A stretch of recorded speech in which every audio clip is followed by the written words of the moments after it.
நாயை துரத்துச்சுன்னா ஓடாதீங்கன்னு ஓடாமல் எப்படி இருக்க முடியும்? அப்போ வந்து நாயை அதட்டினா ஓடிடும் அந்த காலத்தில். நான் சொல்கிறேன் உண்மையாகவே. இப்போ பார்க்க அந்த கேமராவுக்குள்ள பார்க்கும்போது, சிசிடிவி கேமராவில் பார்க்கும்போது, இப்போலாம் நின்னா கண்டமேடிக்கு வந்து கடிக்குது கொடுக்குது. சின்ன சின்ன குழந்தைங்க, பசங்க, பள்ளியிடம் போகிற பசங்க, தாய்மாருங்க, வயதானவங்க. என்ன ஒரு கொடுமையான ஒரு விஷயம் வந்து. இதுக்கு என்னடானா எடுத்துக்கிட்டு ஆச்சா போச்சா இதுவா அதுவா. ஏங்க உங்களுக்கு இறக்கம் இருக்க வேண்டியதாங்க. வந்து நான் தப்பு சொல்ல. நாயை வந்து பிடிக்காதீங்க, நாய்க்கு ஊசி போடாதீங்க, நாயை காப்பகத்தில் அடைக்காதீங்க, தெருநாய் இது பண்ணாதீங்க.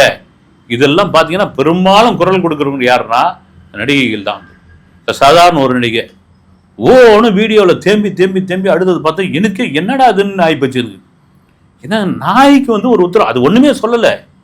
அவங்க எந்த விதமாக நீங்கள் நாயை வந்து ஒழிச்சிடுங்க, இது பண்ணிடுங்க, நாடு கடத்திடுங்க, கடலில் தூக்கி போட்டுருங்க, எதுவுமே சொல்லலை. கொண்டு போய் காப்பகத்தில் அடைங்கன்னு சொன்னதுக்கு ஒன்று தேம்பி தேம்பி அடைறதெல்லாம் என்ன அது வந்து என்ன மனநிலையில் இருக்கிறீங்க? நான் தான் சொல்கிறேன். நான் அப்படி வருத்தப்படுறவங்க ஒரு 10 நாய் எடுத்து போய் நீங்கள் வளங்க திருநாயை.